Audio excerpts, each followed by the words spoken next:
Sir यहीं पड़ी है, ना कोई डॉक्टर आ रहा, ना कोई एनजीओ वाला आ रहा है। एक आपकी hello, welcome to my new blogger इसकोपण ब्लॉग में आपका स्वागत है। और कैसे आए हो आप? बढ़िया होंगे। भगवान से प्रार्थना करता हूँ आप स्वस्थ रहें, मस्त रहें। और आज तारीख है 9 और दिन है शनिवार। तो मैं फ़िलहाल तैयार हुआ नहीं हूँ, 10 बज रहे। तो साहब का फ़ोन आ गया बाहर की सैम्पलिंग के लिए, टेस्टिंग के लिए 2 पाउच चाहिए दूध के। तो जा रहा हूँ फ़िलहाल डेयरी में, वो मेरा इंतज़ार कर रहे बाहर। और निकलते हैं।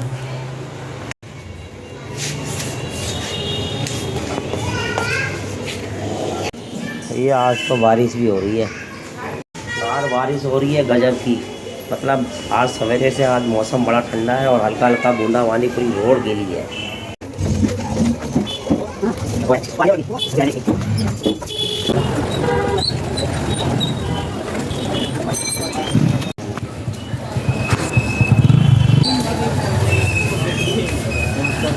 दो कहाँ पे पता नहीं बच्चा है। अमूल का दे दो और उसका दे दो। भाभी तो अमूल ले जाते हैं। भाभी हमारा वो सैम्पलिंग के लिए साफ बड़ा हुआ। 2 टोड़ दे दो अभी पूरे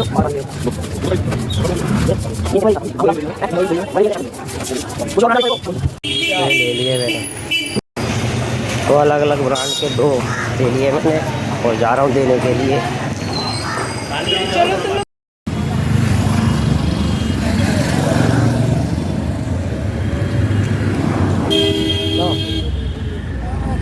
वो नमस्ते इंडिया का है और उस राणा जी चले फिर पांडे जी थे। तो भैया हल्का हल्का बूंदाबांदी हो रही है, बारिश का मज़ा ही ले रहे भाई। चल चल के हल्का हल्का बूंदाबांदी, मज़ा ही आ रहा बस। ये बीमार हुई है गाय। कितने कॉल करो, डॉक्टर को भी कॉल कर लिया मैंने, फ़ोन काट रहा है। डॉक्टर को ही मारा, फ़ोन काट रहे हैं। एनजीओ वाले फ़ोन ही नहीं उठा रहे। बीमार हुई है गाय है और बहुत बीमार है और बहुत तकलीफ में। हेलो सर यहीं पड़ी है, ना कोई डॉक्टर आ रहा, ना कोई एनजीओ वाला आ रहा है। एक आपकी आदमी सामाजिक रूप से नहीं जुड़ा हुआ है। कितने लोगों का मोबाइल है वो ढंग से समाज ऐसी बात गई है। वो गाय बीमार है, एक बीमारी है लंबी वायरस। उस लंबी वायरस से ग्रस्त ये गाय है। और उस गाय को देखो तमाम साथी लोग यहाँ पर उसके लिए सहायता कर रहे हैं, तो कि उनको उड़ा रहे हैं, चद्दर उड़ा रहे हैं ताकि उसे मक्खी वक्खी परेशान ना करे।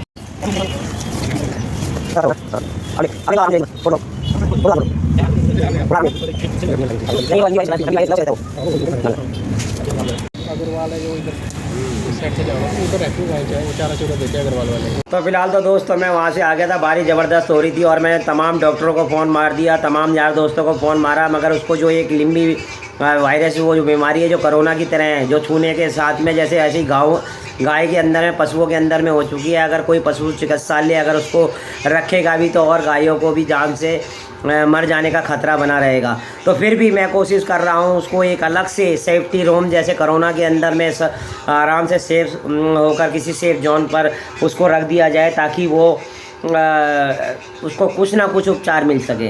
तो अभी मैं बहुत तेज़ बारिश हो रही थी, मैं थोड़ा घर के पास में आ गया। फिर दोबारा अगर मेरा वहाँ पर जाना होगा और दोबारा मेरे को कॉल आएगा तो मैं जाकर उसको ज़रूर उपचार दिलाने की कोशिश करूँगा। वैसे मैंने वहाँ कुछ साथियों को वहाँ पर छोड़ दिया है अपने, कि जैसे ही वो एम्बुलेंस आती है तो तुरंत मेरे को सूचित करें। और नहीं भी पहुँच पाता हूँ तो उसको कम से कम वो अपनी सही अवस्था में पहुँच जाए। बारिश हो रही है झकाझक। आज तो बारिश क्या ही करके मानेगी। तो अपना आ गया भोजन, दाल और भरुआ भिंडी,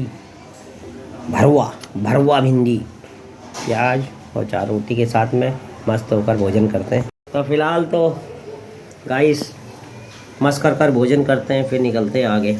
आज तो बारिश भी बहुत है भाई, किच हो रही है। तो भाई भोजन हो गया, अब निकलते हैं।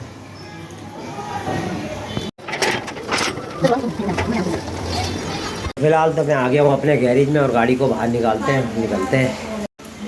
आज हमारे यहाँ भी कोई मकान में आया रेंट पे, सामान वामान बड़ा भाई इनका बेजब में उठा के रख लिया। तो फिलहाल तो कैंप कार्यालय आ गए, यहाँ पे बैठे हैं और लोगों की व्यवस्था। आज बारिश बहुत हो रही है भाई, बारिश यहाँ आना पड़ गया भागते हुए। अंदर भाई भी बैठे हैं यहाँ पर, तमाम लोगों के काम को अंजाम दे रहे हैं जो भी लोग आते हैं। तो फिलहाल तो गाइस मैं तोमर साहब का भी दिल से बहुत बहुत धन्यवाद। हमने कैंप कार्यालय पे आए हैं, हम तमाम लोग साथी एकजुट होकर तमाम क्षेत्र की समस्याओं को सुन रहे हैं। डेप्टी सीएम मनीष सिसोदिया हमारे, और हम उनके नीचे काम करने में कुछ भी कोताही नहीं बरतते हैं। मतलब तमाम साथी जितने भी लोग आते हैं, दुखी परिवार के जितने भी होते हैं, जो गाय जितने भी मतलब एक गाय आज पार्क में लौट रही थी, उसके तत्काल संज्ञान में लेकर वहाँ पर एम्बुलेंस करा दी गई है और आज पहुंचकर उसको आगे पहुंचा दिया जाएगा। तो बहुत अच्छा कार्य किया है। मैं उपिंदर भाई आपका बहुत बहुत धन्यवाद देना चाहता हूँ, या आपने इतना अच्छा कार्य किया है, मैं आपको दिल से धन्यवाद देना चाहता हूँ। उसके बाद जन्मदिन की बहुत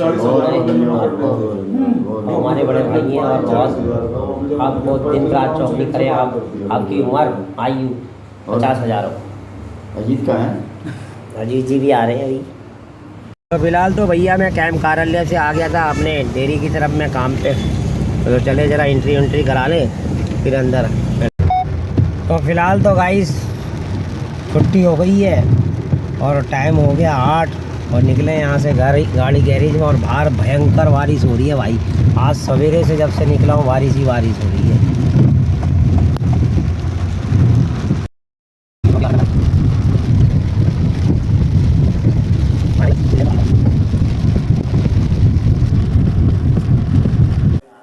पच्चीस साल की गिरावट बताना चाहता हूँ। पहले कहीं बाहर जाना होता था तो बाप से पूछने की हिम्मत नहीं होती थी। माँ से कहता था माँ मुझे बाहर जाना, पिताजी से परमिशन दिलाते। माँ परमिशन दिलाती थी तो मैं बाहर जा पाता था। फिर मैं बाप की आज्ञा से बाहर जाने लगा, फिर मैं बाप को बता करके बाहर जाने लगा, फिर मैं बाप को बिगर बताए बाहर जाने लगा। और आज बाप की हिम्मत नहीं जो मुझसे पूछ ले बेटे तू कहाँ जा रहा है। पहले मैं माँ बाप के साथ रहता था, माँ बाप मेरे साथ रहते। फिर हमने बना लिया एक मकान, एक एक कमरा अपने लिए, एक एक कमरा बच्चों के लिए, एक रीडिंग रूम, एक वो बाहर छोटा सा ड्राइंग रूम उन लोगों के लिए जो मेरे आगे हाथ जोड़ते थे, एक वो अंदर बड़ा सा ड्राइंग रूम उन लोगों के लिए जिनके आगे मैं हाथ जोड़ता हूँ। बहुत अच्छा जी, वाह वाह वाह। पहले मैं फुसफुसाता था तो घर के लोग जाग जाते थे, करवट भी बदलता था तो घर के लोग सो नहीं पाते थे। और अब जिन दरारों की वजह से दीवारें बनी थी, दीवारों में भी दरारें पड़ गई। अब मैं चीखता हूं तो बगल के कमरे से ठहाके की आवाज सुनाई देती है और मैं सोच नहीं पाता हूं कि मेरी चीख की वजह से वहां ठहाके लग रहे हैं या उनके ठहाकों की वजह से मैं चीख रहा हूं। क्या बात है, वाह वाह वाह वाह। आदमी पहुंच गया चांद तक, बड़ी तरक्की की साहब। अनपढ़ थे तो सरदार पटेल को चुनते थे, पढ़े लिखे हो गए तो फूलन देवी को चुन करके भेजते। बहुत अच्छे, बहुत। आदमी पहुंच गया चांद तक, बड़ी तरक्की की साहब। चांद को छूने में घमंड महसूस करते हैं और माँ बाप के पांव छूने में शर्म महसूस करते हैं।